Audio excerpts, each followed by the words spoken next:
friends, it's Aireonna here to give you all the latest injury updates and news ahead of the 49ers Seahawks game on Sunday.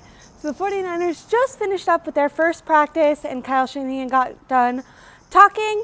I'm here at Levi's and I wanted to give you guys all the breaking news. I'm actually going to start with Seattle's side because at the end of 49ers practice, I go on Twitter, Adam Schefter and some beat reporters from the Seahawks announced that the Seahawks center, only 27 years old, his name is Connor Williams, he just retired. In the middle of the season, he decided to retire right before the 49ers game. He played with Miami for his rookie deal, and he was out all last year with a knee injury that he had apparently rehabbed and came back from. He's played every single week with Seattle. He hasn't been out yet, but I'm wondering if maybe that was nagging, or maybe it's just maybe he's not in love with it anymore. You do hear a lot of players say like playing through injury can be really taxing. So if this knee injury was something that was continuously bothering him, but not enough to make it so he couldn't play, but just like mentally every week he was, getting in these car crashes on the field and then having to rehab just to be able to make it to play again on Sunday.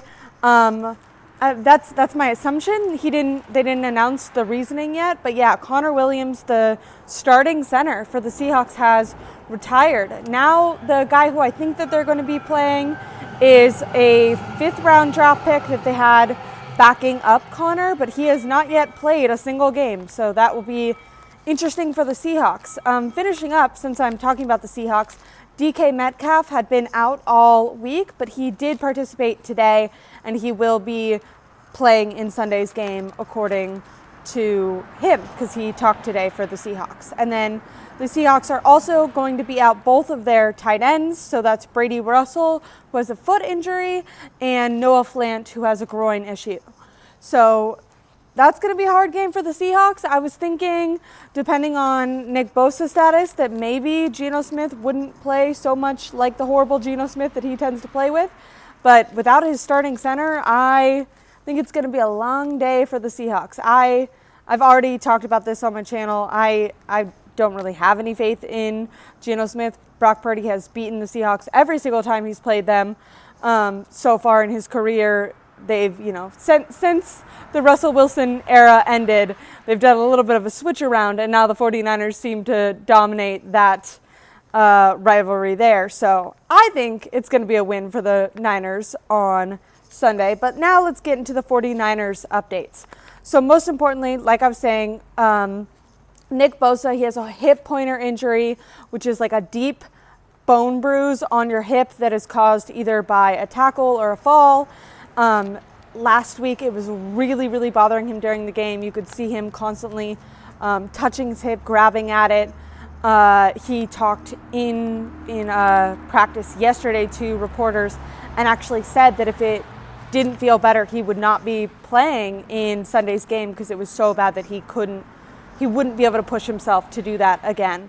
But because it was bothering him so bad, they rested him most of this week. He did not participate in practice, but Kyle Shanahan talked and said that he will be playing in Sunday's game. They're hoping that all the rest that they've given him has really allowed him to kind of build up in order to be able to try to push through on Sunday. Now, he's still going to be playing through that injury, but hopefully it won't be as bad as it was against Tampa. And he wasn't bad against Tampa. I just mean from a personal standpoint, he was playing through a lot of pain. Hopefully with being able to rest this week, it will be less bad.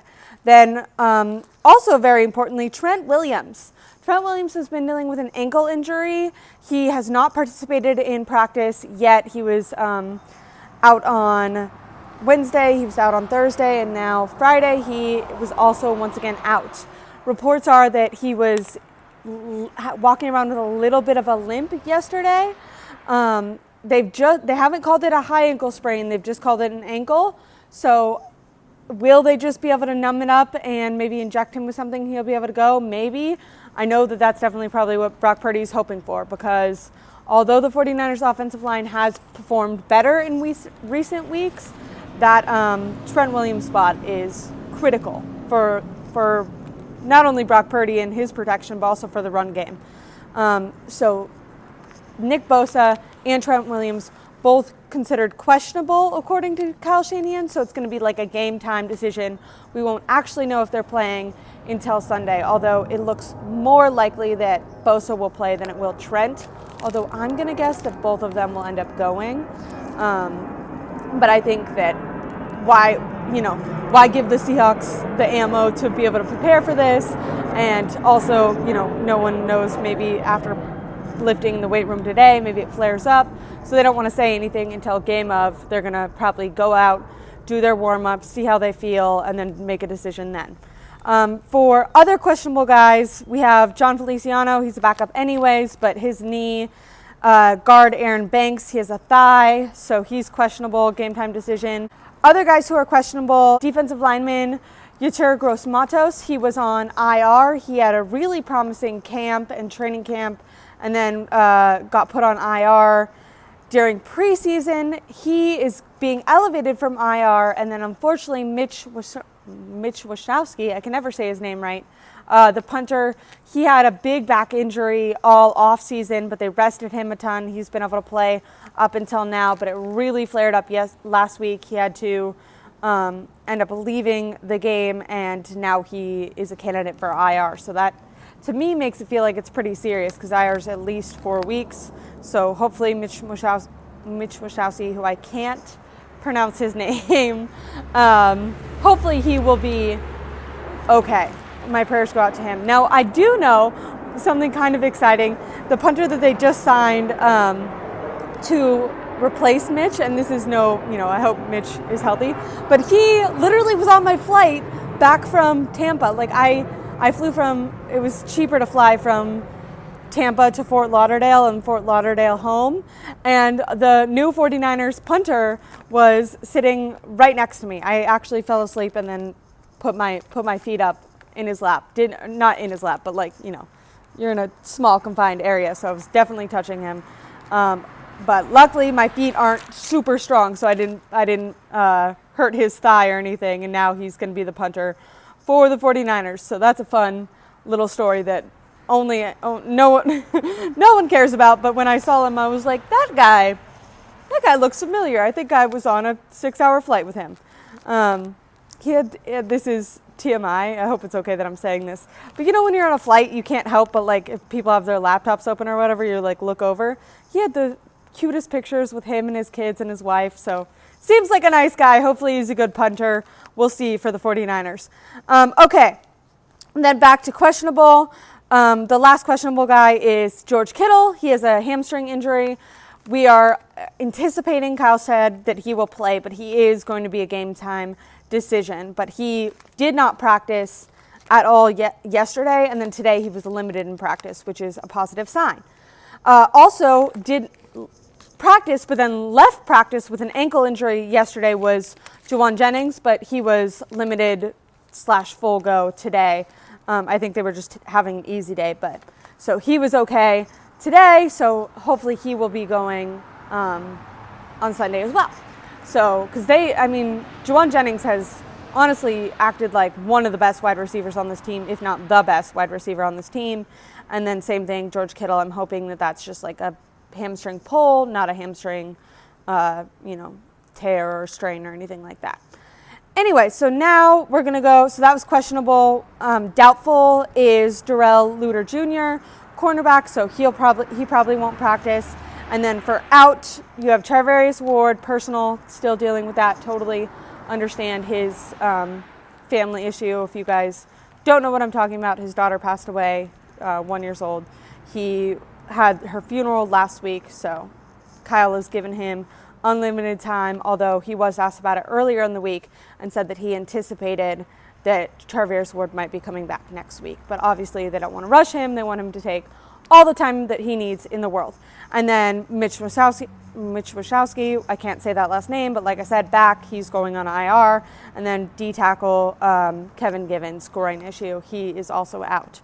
But the most important ones are questionable. That's Trent Williams, Nick Bosa, Aaron Banks, George Kittle, and then Juwan Jennings. Anyways, that's the latest injury updates for the 49ers. Then that surprising retirement from Connor Williams, the starting center for the Seahawks. I'm choosing the 49ers to win just in general. I don't have any faith in Geno Smith. And then with everything else that's, all their last minute retirements and missing both their tight ends. Now I did think I said DK, he'll be a full go on Sunday, but I think, the 49ers, they just signed Deommodore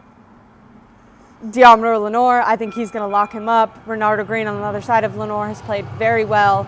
So I'm really looking forward to this Sunday. I think it's going to be a really good game by the 49ers. Also another game with, Christian McCaffrey getting into football shape. Obviously, he's been feeling better with his Achilles, which is wonderful because they did put quite a load on him, but he felt fine all week. He's been full go. I think there was a little bit of on Wednesday and Thursday, he was considered limited, but Kyle talked and said he was actually a full go. It's just the way that coming off of IR that you have to explain when someone's getting a certain amount of rehab and stuff, which he was getting. But he's been in every practice this week. He's been a full participant, and he is ready to go on Sunday. I think he'll make an impact. Brock Purdy, it'll be exciting to see if he can keep up his, winning streak on Seattle. Like I said, he has not lost to Seattle at all in his career. So I'm looking forward to Sunday. Thank you guys so much for watching this update. Please give me a like and subscribe. I'll be going live with Tom and a bunch of people next week. If you guys missed my show with Tom, maybe you could tell I've been feeling so sick. I finally feel a little bit better, which is why I was able to come out to Levi's today. But I've been feeling so sick this week that that trip, I think going from Florida where it was 85 and hot, and then coming home and it was raining and cold, something like that. But I've been feeling so under the weather, finally feeling a little better. So I'm ready to go. Put me in, coach. Anyways, thank you guys so much. Thanks for watching. I really appreciate it. And make sure to like and subscribe. Like I said, I'll be doing an instant reaction after the game and lots more to come after that. Bye, guys.